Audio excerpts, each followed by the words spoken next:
بسم اللہ الرحمن الرحیم۔ السلام علیکم دوستو، ہمارے یوٹیوب اور فیس بک چینل میں خوش آمدید۔ امید ہے کہ آپ سب خیریت سے ہوں گے۔ دوستو، جیسے کہ آپ سب جانتے ہیں کہ چند دن پہلے پاکستان یعنی ہمارے ملک میں ہماری ایک منتخب وزیر اعظم کو کس طرح ایک بیرونی سازش کے ذریعے ہٹایا گیا۔ جب عمران خان کو اقتدار سے ہٹانے کی امریکی دھمکی آئی تو بہت سے سوالوں کے جواب اس میں سے مسنگ تھے، جن کا جواب پرسوں شیریں مزاری صاحبہ نے دیا اور سارے سہولت کاروں کو ایک ایک کر کے ایکسپوز کیا۔ الحمدللہ مورخ لکھے گا کہ عمران خان کو امریکی حکم پر ہٹانے کے لیے جب سارے کا سارا سسٹم بک گیا تھا تو وہ مرد کلندر جاتے جاتے سارے سسٹم کو ایکسپوز کر کے گیا تھا۔ شیریں مزاری صاحبہ نے بتایا کہ عمران خان دورہ روس پر گیا تو پیچھے سے یعنی پاکستان سے، اب یہ بات سوچنے کی ہے، پاکستان سے امریکہ کو ایک میسج جاتا ہے، اور میسج کیا تھا کہ یہ یعنی کہ عمران خان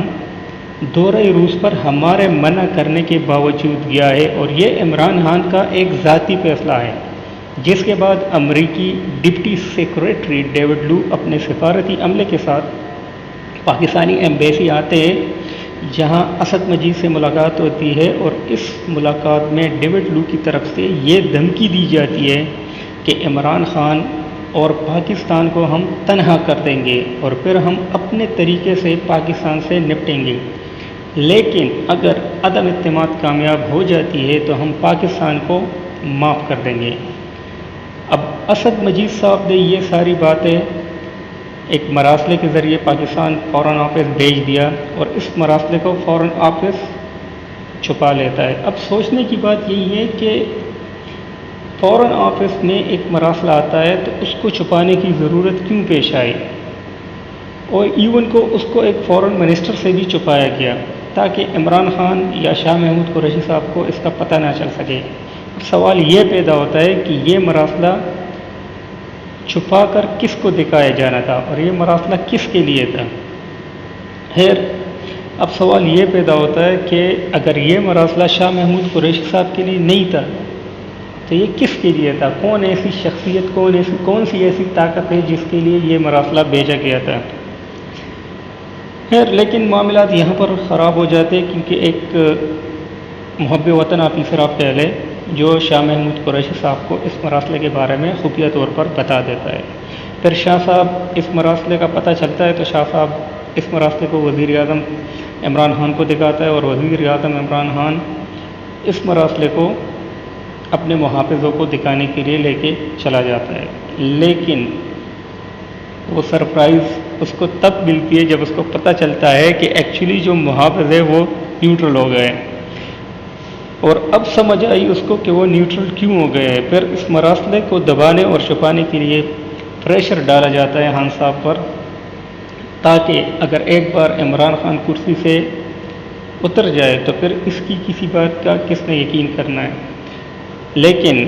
عمران خان نے یہاں پر 3 بہترین کام کیے۔ پہلا کام جو اس نے کیا وہ یہ کہ اس مراسلے کو اس نے ایک جلسے میں آشکار کر دیا،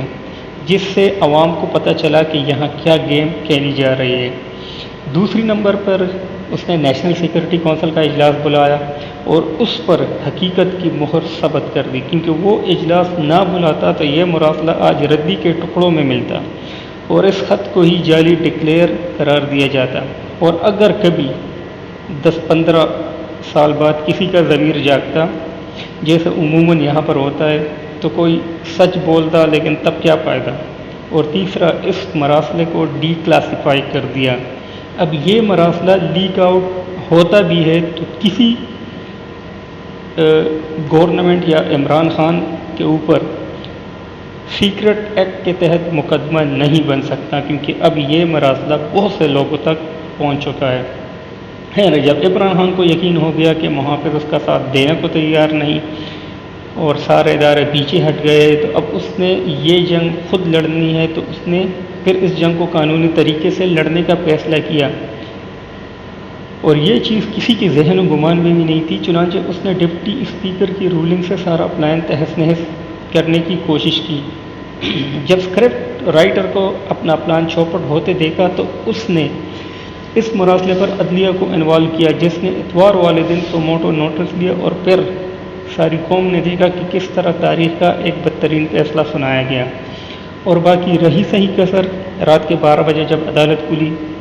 تو اس نے پوری کر دی۔ اب یہاں لوگوں کو صرف یہی شک تھا کہ شاید ادارہ اس کھیل میں شریک نہیں، لیکن ادارے نے پھر پریس کانفرنس کر کے لوگوں کو یقین دلایا کہ بھائی ہم بھی ہیں، ہم بھی کڑے ہیں راہوں میں، ایک ایماندار بندے کی ایمانداری اور خودداری کا بوجھ یہ ملک برداشت نہیں کر پا رہا، اور فیصلہ ہوا کہ ہم بیکاری قوم ہیں اور ہم بیکاری ہی رہیں گے، جس کو بیکاری بن کے رہنا ہے وہ رہے اور جس کو نہیں وہ یہاں سے چلا جائے۔ شاید اسی وجہ سے جاتے جاتے عمران خان کے آخری الفاظ یہی تھے کہ کوئی رہ تو نہیں گیا جو میرے خلاف نہیں۔ مجھے شرم آتی ہے، یقین جانے مجھے شرم آتی ہے کہ ہم خود کو ایک زندہ قوم کہتے ہیں اور ہمیں نہ جانے کیا کیا قصے کہانیاں سنا کر خود ساختہ زعم میں مبتلا کیا گیا ہے۔ ہم ایک بیکاری قوم ہے، بیکاریوں کی اوقات نہیں کہ ان کو کوئی غیرت مند لیڈر ملے، اس لیے ہماری اوقات یہی ہے کہ ہم بیکاری لیڈروں کو ہی جیلیں اور 22 سال پھر کسی اور بھٹو یا عمران خان کا انتظار میں گزاریں۔ شکریہ۔ پاکستان زندہ باد۔